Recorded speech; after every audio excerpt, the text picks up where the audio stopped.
நெல்லை தென்காசியில் அடுத்தடுத்து அரங்கேறிய கொடூர அரிவாள் வெட்டு தாக்குதல் குறித்து காவல்துறை தரப்பில் விளக்கம் அளிக்கப்பட்டிருக்கிறது.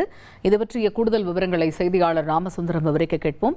ராமசுந்தரம், இந்த அரிவாள் வெட்டு சம்பவத்தில் இதுவரைக்கும் 8 பேர் கைது செய்யப்பட்டிருக்கிறார்கள் என்கிற தகவல் வெளியாகி இருக்கிறது. இந்த சம்பவத்தில் தற்பொழுது வரை எடுக்கப்பட்டிருக்கக்கூடிய நடவடிக்கைகள், பல்வேறு தகவல்கள் தொடர்பாக காவல்துறை விளக்கம் அளிச்சிருக்கிறாங்க. அவங்க விளக்கத்தில் என்னென்ன தகவல்கள் இடம்பெற்றிருக்கு? அதாவது அந்த இருசக்கர வாகனத்துல வந்த மர்ம நபர்கள் நெல்லை தென்காசி மாவட்டங்கள்ல அரிவாள் வெட்டு சம்பவத்துல 8 பேர் கைது செய்யப்பட்டிருக்கிறார்கள் என்ற விளக்கம் காவல்துறை தரப்புல ஏற்கனவே கொடுக்கப்பட்டது. இந்த சூழல்ல அந்த வழக்கு தொடர்பான பல்வேறு தகவல்களையும் காவல்துறை தரப்புல வெளியிடப்பட்டிருக்கிறது. திருமண வீட்டில் ஏற்பட்ட முன்விரோதம் காரணமாக தான் இந்த பிரச்சனை தொடங்கியதாக முதல்ல காவல்துறை தரப்புல சொல்லப்பட்டது. ஆனால் 28ஆம் தேதியே இந்த பிரச்சனை தொடங்கியிருக்கிறது. 28ஆம் தேதி திருநெல்வேலி மாவட்டம் அம்பாசமுத்திரம் அடுத்த பிரம்மதேசம் பகுதியில மணிகண்டன் என்பவரை இருசக்கர வாகனத்தில் வந்த மர்ம கும்பல், இதே கும்பல், அதாவது நேற்றைய தினம் 2 பகுதியிலும் நடத்தப்பட்ட அந்த அரிவாள் வெட்டு சம்பவத்தில் ஈடுபட்ட அதே கும்பல் மணிகண்டன் என்பவரை தாக்கி கையில அரிவாளால் வெட்டி பணம் பறிப்பதற்கான முயற்சியில ஈடுபட்டிருக்கிறது.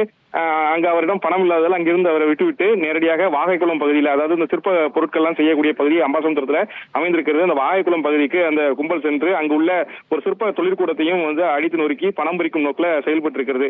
அங்குள்ள பொருட்களையும் சேதப்படுத்திவிட்டு அங்கிருந்து தப்பி சென்றிருக்கிறது. இந்த சூழல்ல தான் தொடர்ந்து 29ஆம் தேதி இந்த திருமண வீட்டுல நடந்த பிரச்சனையும் இந்த கும்பல் தான் ஈடுபட்டதாக காவல்துறை தரப்புல சொல்லப்பட்டிருக்கிறது. ஏற்கனவே 28ஆம் தேதி ஒரு பேனர் வைத்த பிரச்சனையில இந்த முன்விரோதம் இருந்து வந்ததாகவும் அதன் தொடர்ச்சியாக அந்த நெட்டூர் பகுதியில வாய் தகராறு ஏற்பட்டு 29ஆம் தேதி இரவுல அந்த திருமண வீட்டுக்குள்ள புகுந்த கும்பல் அங்கிருந்தவர்களை சரமாரியாக வெட்டியதுல 6 பேர் படுகாயமடைந்திருக்கிறார்கள். அங்கிருந்து தப்பிச் செல்லும் நோக்கில் திருநெல்வேலி மாவட்டம் மானூர் காவல் நிலைய எல்லைக்குட்பட்ட அந்த பகுதி வழியாக வந்து கொண்டிருந்த போதுதான் அந்த தெற்குப்பட்டி பகுதியில் இருந்தவர்களையும் அறிவாளால் தாக்கி அங்கிருந்தவர்களை அறிவாளால் தாக்கி இருக்கிறது.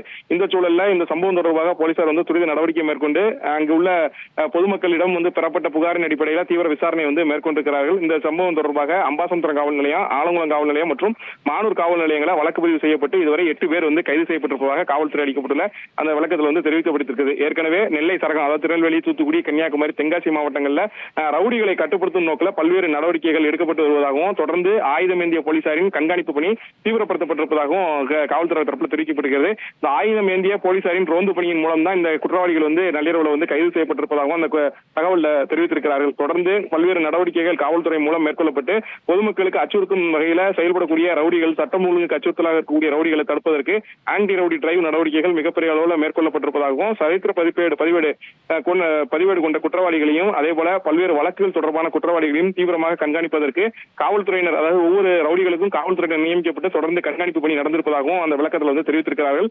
பொதுமக்களின் அமைதி மற்றும் பாதுகாப்பை உறுதிப்படுத்த வன்முறை சம்பவங்களில் ஈடுபடக்கூடிய சட்டம் ஒழுங்கை சீர்குலைக்கக்கூடிய குற்றவாளிகள் மீது கடுமையான நடவடிக்கை எடுக்கப்படும் என நெல்லை சரக காவல்துறையினுடைய துணைத் தலைவர் உத்தரவுல அந்த விளக்கத்தில் கடுமையான நடவடிக்கை எடுக்கப்படும் எச்சரிக்கை விடுத்திருக்கிறார். இந்த சம்பவம் தொடர்பாக மேலும் பலர் தலைமறைவாக இருப்பதாகவும் அந்த தலைமறைவான ரவுடிகளை பிடிப்பதற்கான நடவடிக்கைகள்ல 5 தனிப்படைகள் அமைக்கப்பட்டு தீவிரமாக கண்காணிக்கக்கூடிய பணி நடந்து வருவதாகவும் தெரிவிக்கப்பட்டிருக்கிறது.